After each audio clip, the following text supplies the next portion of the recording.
नमस्कार। Before print से मैं महेश शर्मा।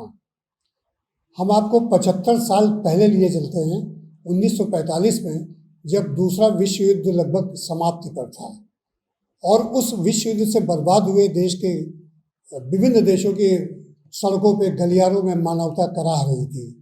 ऐसे में 50 देशों ने मिलकर एक चार्टर पर साइन किया और ये तय किया कि एक ऐसी संस्था का गठन किया जाए जो ये सुनिश्चित करेगी कि इस तरह के युद्ध भविष्य में ना हो, और उस संस्था का नाम दिया गया था संयुक्त राष्ट्र। आज संयुक्त राष्ट्र सवालों के घेरे में है।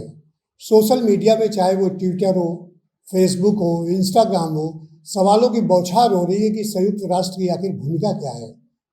अफगानिस्तान तालिबान के कब्जे में आ गया है और कई देश तालिबान के साथ खड़े हैं।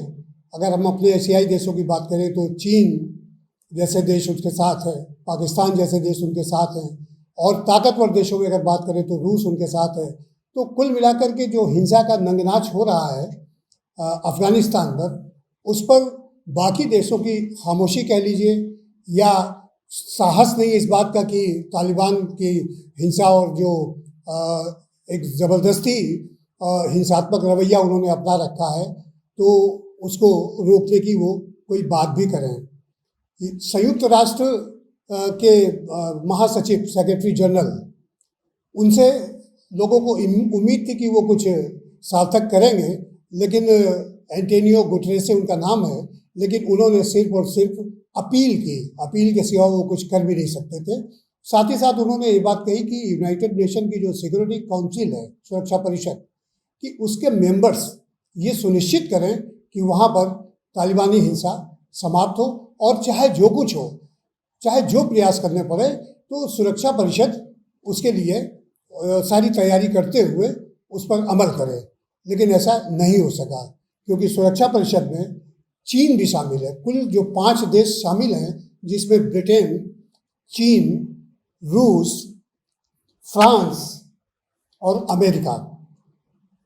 इसमें आपको इसका एक सिस्टम बता दें कि सुरक्षा परिषद के इन 5 देशों को वीटो पावर मिली हुई है। यानी कि अगर किसी भी मामले में, अंतर्राष्ट्रीय मामले में, अगर इनमें से 4 देश भी एक राय से कोई फैसला लेते हैं, तो 5वां देश अगर उस पर वीटो लगाए दे तो वो अमान्य हो जाएगा, यानी निरस्त हो जाएगा। वीटो का अर्थ ये होता है कि उसको एक पावर दी जाती है 5 सदस्यों को, जो सदस्य देश हैं, कि वो किसी भी प्रस्ताव पर, भले ही सब बहुमत से वो सहमति बन गई हो, लेकिन अगर वो उससे सहमत नहीं होगा तो वो अमान्य घोषित हो जाएगा। इसे वीटो पावर कहते हैं। तो ऐसी स्थिति में अभी तक हालांकि वो नौबत नहीं आई सुरक्षा काउंसिल की तरफ से तालिबानी हिंसा को, और या अंतर्राष्ट्रीय जो एक अशांति का माहौल सा बना हुआ है, तो उसके लिए कोई ऐसा स्टेप आगे नहीं बढ़ाया गया है।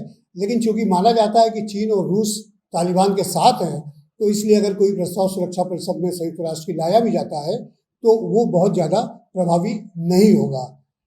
ऐसे में गुटेरेस सिर्फ अपील करते रहते हैं कि भाई ये हिंसा रोकी जानी चाहिए, और चाहे जैसे रोकी जाए। और इसके साथ ही साथ वो ये भी कहते हैं कि जिस तरह गूगल और अन्य सोशल मीडिया में ये ट्रेंड्स हो रहे हैं, तो इसके चलते एक माहौल अंतर्राष्ट्रीय स्तर पर खराब हो रहा है। तो वो ये कहते हैं कि भाई हमारी अपील है कि तालिबान अपने संयम में रहें और संयम बरतते हुए अपने देश को चलाने की कोशिश करें।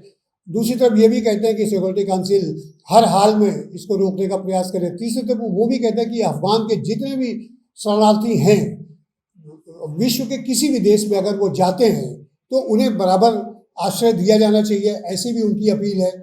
अब इन तमाम चीज़ों के चलते अब संयुक्त राष्ट्र कहाँ है, इसको लेकर के एक सवाल उठ रहा है। और ये सवाल ऐसा है जिसका जवाब कम से कम संयुक्त राष्ट्र के पास नहीं है, और ना ही उन देशों के पास जो इसके मेंबर हैं, और ना ही कोई देश बहुत ही इस पर एक हार्ड होकर के बोल रहा है, दमदारी से बोल रहा है। क्योंकि संयुक्त राष्ट्र के महासचिव ने ये बात भी कही कि ना हम अफगानिस्तान के लोगों को छोड़ सकते हैं, और ना ही मतलब हम किसी भी कीमत पर उन्हें हमें छोड़ना नहीं चाहिए। युद्ध की राह पर चलने वालों के लिए अंतर्राष्ट्रीय समुदाय का स्पष्ट एक रवैया होना चाहिए। और उन्होंने ये भी कहा कि सैन्य बल के जरिए जो सत्ता हथियाई जाती है वो बहुत कमज़ोर इरादों का एक वो नुमाया होता है, यानी प्रदर्शन होता है। तो लेकिन इन सब बयान से तालिबानों पर ना कोई असर पड़ रहा है और ना ही उन देशों पर जो तालिबानी हिंसा को अप्रूव नहीं करते हैं, उसको मान्यता नहीं देते हैं, और उसको मान्यता ना देने वाले देशों में भारत भी है। ऐसे में भारत के सामने भी अफगानिस्तान में जो कुछ भी हो रहा है तो वो उसका असर भारत पर सीधे सीधे पड़ रहा है। हमारी ये एक तरह से कूटनीतिक तरीके से हम इसको बहुत अच्छी तरह मैनेज नहीं कर पाए और ये सब कुछ अचानक हुआ, और वहाँ के राष्ट्रपति अशरफ गनी का भाग जाना और 3 लाख अफगानी फौजों का करीब 70-75 हज़ार तालिबानी लड़ाकों के सामने सरेंडर कर देना, ये सब अप्रत्याशित सा था। किसी को उम्मीद नहीं थी कि ये हो जाएगा। तो ऐसी स्थिति में वो कर भी क्या सकते थे। तो अब पोजीशन ये आ गई है कि करें तो क्या करें। तो अभी भी उधेड़-बुन में है संयुक्त राष्ट्र। वो चाहता है कि ये ना हो, हिंसा ना हो, लेकिन वो कुछ करने की स्थिति में नहीं है। तमाम ऐसी विरोधाभास और विडंबना वाली बातें हैं जो संयुक्त राष्ट्र तालिबान से अपील कर रहा है, जिसमें कोई उसका बहुत ही ठोस निष्कर्ष नहीं निकल पा रहा है। तो अब ऐसे में ये है कि कम से कम कोई तो देश आगे आवे जो इस चीज़ को लीड करे। संयुक्त राष्ट्र के अंदर जो भी उसके सदस्य देश हैं, जो भी सुरक्षा परिषद के देश हैं, भारत उनमें नहीं है। भारत को वो बनने ही नहीं देते हैं। भारत के पक्ष में 4 देश होते हैं तो 5वां चीन वीटो लगा देता है, तो उनकी सदस्यता खारिज हो जाती है। हालांकि इस सेशन के लिए अध्यक्षता करने का एक ऐतिहासिक अवसर भारत को मिला है, लेकिन वो इसमें कर भी क्या सकता है सिवा अपील करने के। तो इसमें डायरेक्ट एक्शन की जो ज़रूरत है वो कहीं दिख नहीं रही और ना ही कोई देश इनिशिएटिव ले रहा। अमेरिका के राष्ट्रपति बाइडेन ने साफ साफ कह दिया था कि वो अपने उस स्टैंड से नहीं डिगेंगे, 1 इंच भी पीछे नहीं हटेंगे, जिसमें उन्होंने कहा कि वो अमेरिकी फौजें वापस बुला रहे, विड्रॉ कर रहे हैं अफगानिस्तान से। इस समय सिर्फ काबुल का एयरपोर्ट ही एक ऐसी जगह है जो अमेरिकन फोर्सेस के अंदर में है। बाकी पूरे अफगानिस्तान में तालिबानों का कब्जा हो चुका है।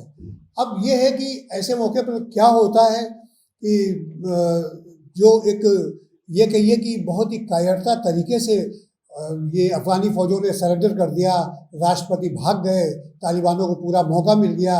तो ये जो शरई कानून अपने यहाँ लागू कर रहे हैं, ये मान के चलिए कि करीब 7वीं शताब्दी के जो कबीलाई कानून होते थे कि जैसे कोई स्त्रियों को शिक्षा नहीं, बालिकाएं पढ़ेंगी नहीं, स्त्रियाँ कामकाजी नहीं होंगी, पूरा शरीर ढक के चलेंगी, अकेले नहीं निकलेंगी, उनके पति साथ में होंगे।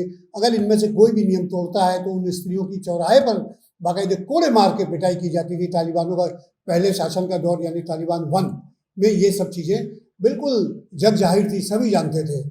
अभी भी कुछ महिलाएं वहाँ जरूर मोर्चा ले रही हैं और कुछ जो अफगानी फौजों के कुछ सिपाही हैं, लेकिन वो इतने कम हैं कि उन पर कभी भी तालिबान काबू पा सकते हैं। इन हालात में जो संयुक्त राष्ट्र पर सवाल उठ रहे हैं और संयुक्त राष्ट्र की तरफ से कोई भी ऐसा अब तक कदम नहीं उठाया गया जिससे ये लगे कि संयुक्त राष्ट्र कहीं अस्तित्व में है और अफगानिस्तान में जो तालिबानी हिंसा चल रही है उसको रोकने की तरफ वो किसी भी तरह से आगे बढ़ रहा है। देखिए, समय का इंतजार है, धीरे धीरे स्थितियाँ, हालांकि ये भी है कि इधर तालिबान ने कुछ अपना रवैया नरम किया है, पर ये पता नहीं एक दिखावा है या क्या है, ये तो समझ में नहीं आ रहा, क्योंकि शरई कानून के विपरीत वो जा ही नहीं सकते हैं। ऐसे में अगर वो कोई उदारवादी चेहरा लेकर के विश्व के सामने आते हैं तो विश्व के जो देश हैं और संयुक्त राष्ट्र के जो सदस्य देश हैं वो इस पर कहाँ तक विश्वास करेंगे, ये एक सोचने की बात है। तो मुझे ऐसा नहीं लगता है कि तालिबान का जो भी अभी हालिया जो बयान उनके आ रहे हैं उस पर कोई उनका उदारवादी चेहरा, मानवीय चेहरा कोई सामने आएगा, ऐसा कम से कम नहीं लग रहा है। और तमाम विश्लेषण करने वाले लोग भी ये कह रहे हैं, तमाम कूटनीतिक राजनयिक लोग कह रहे हैं कि ऐसा नहीं दिख रहा है कि इनका कोई उदारवादी चेहरा भी हो सकता है। फिलहाल हालात बद से बदतर हो रहे हैं। आपको बता दें, ताज़ी जानकारी के मुताबिक भारत के विदेश मंत्री S Jaishankar United nation security council की बैठक की अध्यक्षता करने के लिए न्यूयॉर्क पहुंच गए हैं।